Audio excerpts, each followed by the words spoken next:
Assalamualaikum warahmatullahi wabarakatuh. Perkenalkan, nama saya Ririn Ayulandari dengan NIM 2023-11314 dari kelas Sistem Kontrol Industri kelas A.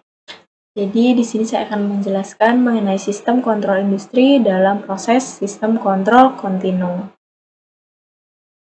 Oke, untuk penjelasannya sendiri, sistem kontrol industri kontinu merupakan sistem pengendalian yang beroperasi secara terus-menerus untuk menjaga kestabilan variabel proses seperti suhu, tekanan, level cairan, atau laju aliran pada berbagai industri seperti kimia, minyak dan gas, makanan dan minuman, serta pengolahan air. Sistem ini bekerja dengan memanfaatkan sensor untuk mengukur variabel proses, aktuator untuk melakukan tindakan koreksi, serta pengendalian seperti PID, fuzzy logic, atau metode adaptif yang diimplementasikan melalui perangkat seperti PLC, DCS, atau SCADA. Tujuan utama dari sistem kontrol kontinu ini adalah memastikan proses berjalan stabil sesuai set point, meningkatkan efisiensi energi, menjaga kualitas produk, serta mengurangi campur tangan manusia. Dalam penerapannya, sistem ini menghadapi beberapa tantangan seperti non-linearitas, waktu tunda atau dead time, serta gangguan proses disturbance yang mempengaruhi stabilitas sistem. Nah, untuk komponen utama dari sistem kontrol kontinu, yang pertama itu ada sensor atau pengukur. Dia itu berfungsi untuk mengukur variabel proses, seperti untuk mengukur suhu, tekanan, level, flow, pH, dan lainnya. Yang kedua itu ada aktuator, atau dia itu sebagai pengendali. Untuk aktuator sendiri itu ada katup, pompa, heater, motor, dan lain-lain, yang mana digunakan untuk melakukan aksi koreksi. Selanjutnya itu terdapat controller, yaitu sebagai algoritma pengendali seperti PID, fuzzy logic, adaptif, cascade, dan juga lainnya. Selanjutnya ada PLC, DCS atau SCADA. Dia tuh berfungsi sebagai platform pengendalian dan pengawasan. Jadi itu dia berfungsi untuk memonitoring dan juga mengontrol. Selanjutnya terakhir itu ada antarmuka manusia antar mesin atau human machine interface atau HMI. Terus dia juga ada sistem monitoring dan juga sistem pengingat atau keamanan. Nah, untuk metode pengendalian umum pada sistem kontrol kontinu ini, yang pertama itu ada PID, proporsional integral derivatif, yang mana PID ini bekerja dengan mengatur aksi kontrol berdasarkan 3 komponen utama, yaitu proporsional, integral, dan juga derivatif. Selanjutnya itu ada logika fuzzy atau supervision, yang mana dia tuh menggunakan pendekatan berbasis aturan linguistik untuk mengatur sistem yang bersifat non-linear atau sulit dimodelkan secara matematis. Selanjutnya itu ada metode adaptif atau robust control yang digunakan ketika parameter sistem berubah-ubah sehingga pengendali dapat menyesuaikan nilai kontrolnya secara otomatis. Selanjutnya ada cascade control yang diterapkan pada sistem dengan 2 variabel terkait, di mana satu pengendali utama untuk mengatur variabel proses dan pengendali kedua untuk mengatur variabel pendukung. Misalnya itu pengendalian untuk suhu melalui laju aliran air pendingin. Selanjutnya ada feed forward atau umpan balik atau biasa yang kita sebut feedback, yang mana dia bekerja dengan mendeteksi gangguan sebelum memengaruhi sistem sehingga respon kontrol ini bisa lebih cepat. Nah, terus juga ada kombinasi dengan otomasi atau kita tuh menggunakan Internet of Things atau IoT. Terus di sini juga bisa menggunakan SCADA dan juga PLC atau Programmable Logic Control. Nah, salah satu kasus dari sistem kontrol kontinu yang saya ambil yaitu di sini ada sistem kendali level air separator pada produksi uap di kilang minyak menggunakan kontrol PID. Oke, untuk latar belakangnya sendiri, pada sistem produksi uap terdapat drum pelepasan uap yang berkonsep separator 2 fasa. Drum tersebut menjadi tangki penyimpanan air yang sudah dipanaskan terlebih dahulu pada heat exchanger sebelum dikirim ke kolom distilasi vakum. Drum pelepasan uap adalah pemisah cairan uap 2 fase. Bagian ini memisahkan uap dari kondensat dan berfungsi untuk menghasilkan uap kering pada dasar drum dan disalurkan keluar dalam bentuk uap mengeluarkan kondensat cair dari nozzle outlet cairan. Nah, ini merupakan kutipan dari ZEP pada tahun 2017. Nah, pada drum pelepasan uap terdapat parameter fisis yang diukur, yaitu ada suhu, volume, tekanan, dan ketinggian laju aliran. Pengendalian yang dilakukan pada drum pelepasan uap adalah pengendalian flow dan level yang berhubungan dengan inlet dan outlet dari alat tersebut. Masukan dari tangki air yang sudah dipanaskan pada sistem drum pelepasan uap dikendalikan dengan aktuator kontrol valve yang akan disusun kendali secara cascade atau bertingkat. Sehingga dari dua parameter kontrol hanya terdapat satu aktuator pengendali yang berfungsi sebagai pengatur masuknya air yang sudah dipanaskan ke dalam drum pelepasan uap. Oke, di sini terdapat diagram blok, yang mana di diagram blok ini terdapat input dan juga ada level controller. Nah, level controller ini itu berfungsi untuk mengatur si ketinggian atau level air di dalam tangki penampungannya. Jadi, LC ini akan menerima sinyal dari umpan balik, yaitu si level transmitter. Kemudian berdasarkan si perbedaan antara level aktual dan level yang diinginkan, yang mana itu dari si set point-nya, LC ini akan menghasilkan si sinyal kontrol untuk menjaga si level airnya itu agar tetap stabil.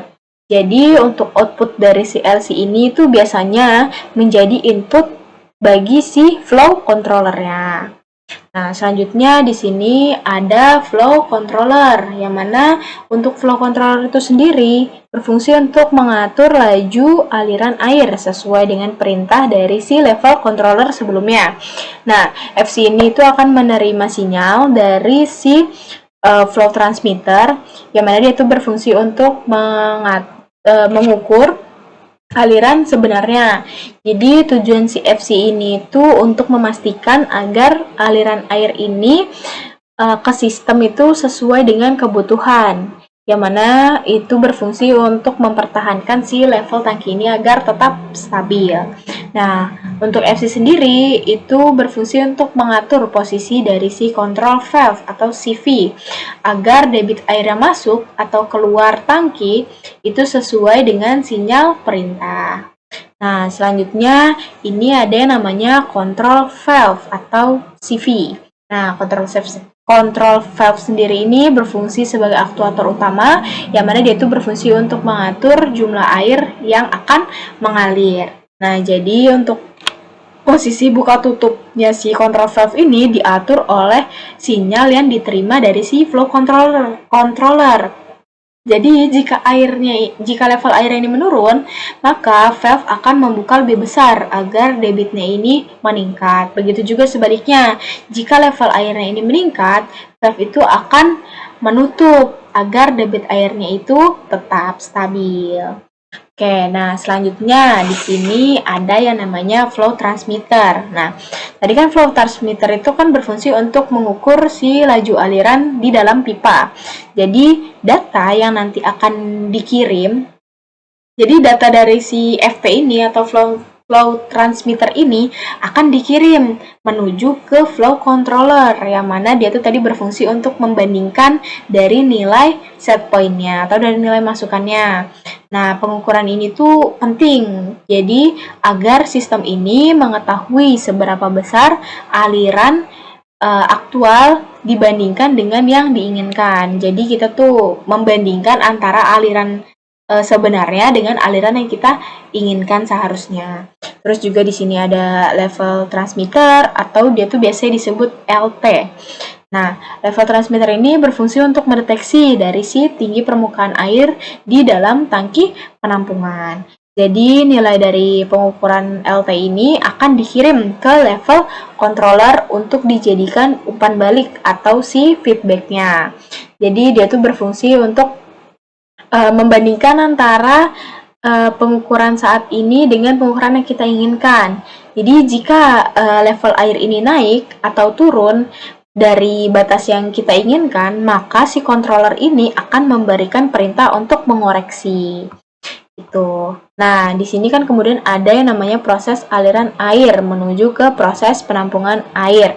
Nah, jadi air ini akan mengalir dari sumber itu menuju ke tangki melalui valve yang dikontrol secara otomatis, atau dia tuh akan mengalir melalui control valve. Yang tadi control valve kan diatur oleh sinyal dari si flow controller.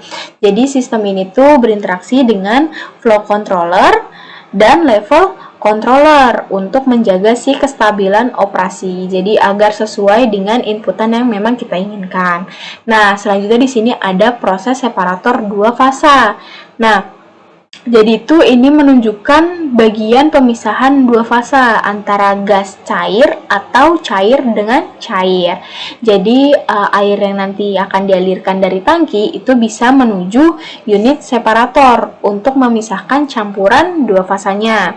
Nah, stabilitas aliran dan level di tahap sebelumnya itu sangat penting agar proses pemisahannya itu dapat berjalan optimal. Itu untuk sistemasi dari si diagram bloknya. Oke. Next, di sini ada yang namanya model, yang mana di sini ada tangki, terus ada LT atau level transmitter, terus ada LC, ada level controller, terus ada FC atau flow controller, dan FT ada flow transmitter. Jadi di sini feed water in. Jadi dia tuh ada memasukkan si aliran air ini akan masuk ke dalam tangki. Ini untuk jalur keluar si airnya, dan ini untuk jalur keluar si uapnya. Nah, untuk penjelasan prinsip kerjanya itu, di dalam drum terdapat dua fase, yaitu air di bagian bawah dan uapnya itu di bagian atas. Level air ini itu harus dikontrol dengan tepat, karena apabila terlalu rendah dapat menyebabkan pipa pemanas mengalami overheating. Sedangkan jika terlalu tinggi air, dapat terbawa keluar bersama uap atau carryover. Nah, sistem ini bekerja secara otomatis menggunakan metode cascade control, di mana terdapat dua buah loop pengendali yang saling berhubungan. Untuk loop pertama, itu level transmitter atau LT, berfungsi untuk mengukur ketinggian air aktual di dalam drum dan mengirimkan sinyal ke level controller. Nah, level controller ini kemudian akan membandingkan nilai tersebut dengan set point level yang diinginkan. Jadi jika terjadi selisih atau error, LC ini kemudian akan memberikan sinyal perintah ke flow controller untuk menyesuaikan laju aliran masuk ke dalam drumnya. Nah, selanjutnya untuk flow transmitter itu mengukur laju aliran aktual dan memberikan umpan balik ke FC agar katup atau kontrol valve-nya ini membuka atau menutup sesuai dengan kebutuhan. Ketika level air di drum menurun akibat peningkatan konsumsi uap, LC ini akan memerintahkan FC membuka katup lebih lebar agar air yang masuk itu lebih banyak. Sebaliknya, jika level airnya ini terlalu tinggi, LC akan memerintahkan FC untuk menutup katup sebagian. Dengan sistem pengendalian bertingkat ini, perubahan laju aliran air dapat direspon lebih cepat oleh controller sekunder sebelum mempengaruhi level air secara signifikan, sehingga sistem tetap stabil dan aman beroperasi dalam berbagai kondisi beban.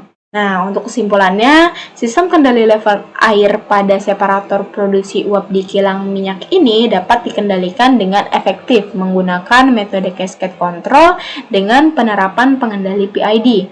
Sistem dibangun dalam dua loop, yaitu loop primer untuk pengendalian laju aliran dan loop sekunder untuk pengendalian si level airnya. Melalui simulasi dan analisis, sistem kontrol yang dirancang mampu menjaga kestabilan proses serta mengatur keseimbangan antara aliran masuk dan ketinggian air di dalam separator. Hasil pengujian itu juga menunjukkan bahwa sistem mampu mencapai titik kerja yang diinginkan dengan respons stabil dan sesuai dengan prinsip dari closed loop control. Dengan demikian, rancangan kontrol PID pada sistem produksi uap ini dapat meningkatkan efisiensi dan kestabilan proses pemisahan dua fase di kilang minyak, serta dapat dijadikan acuan untuk pengembangan sistem kontrol industri serupa di masa mendatang. Oke, mungkin cukup sekian pemaparan materi mengenai salah satu kasus saya di sistem kontrol kontinu. Mohon maaf apabila ada salah dalam penyampaian presentasi kali ini. Saya ucapkan terima kasih. Wassalamualaikum warahmatullahi wabarakatuh.